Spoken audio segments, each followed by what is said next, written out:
last Friday I spoke to the Governor of the Reserve Bank.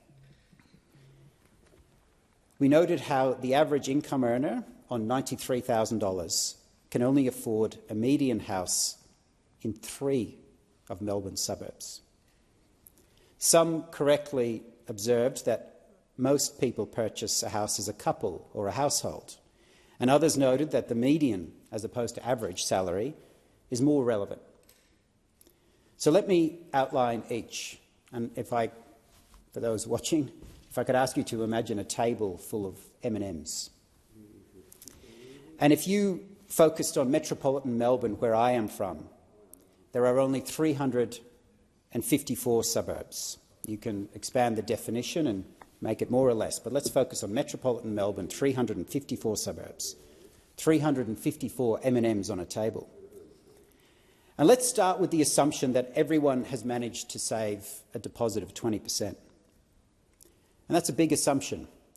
The median property value in Melbourne is $900,000, $1.2 million in Sydney.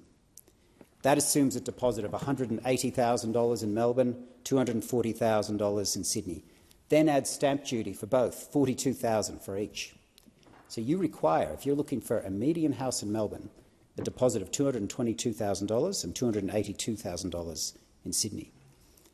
On that assumption, assuming that has been saved, a couple who both earn the average Victorian wage of about $95,000 can afford to buy a home in just 49 out of 354 suburbs. So out of all of those M&Ms, 49.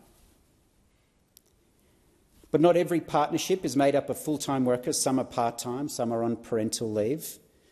So the average household is often a more useful measure. And the average household can only afford 26 out of 354. And if we're to use the more accurate and relevant measure of average wage being median wage, because average wage is skewed by those who earn significant incomes, the billionaires of Australia.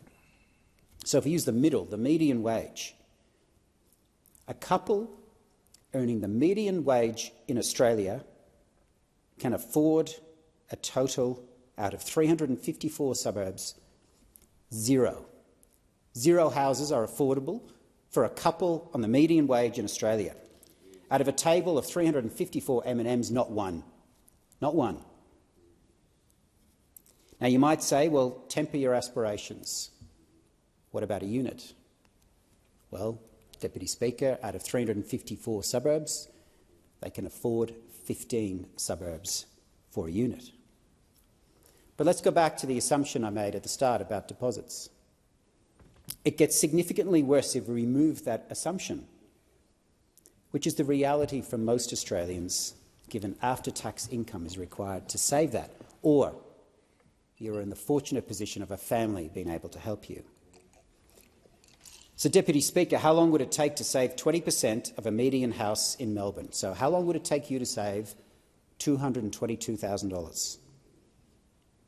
A couple on an average wage, it would take them 9 years. 9 years. The average household, it would take 13 years. And the median couple, so 2 people earning, median, take 10 Australians, both halfway. As a couple, it would take them 17 years to save 20% for the median deposit and stamp duty for a house in Melbourne, 20%. And all of those figures are much longer for Sydney, similar in Brisbane, similar in Adelaide. And all of this assumes there's no relationship breakdown, illness or loss of income. And we know those statistics are too high for so many families. This is for people who do everything right. They study and work hard. They stay together. They're healthy. And yet still this Australian dream is out of reach. It is no wonder the Bank of Mum and Dad is now the 9th largest lender. It is no wonder those who are not in landowning families are losing faith.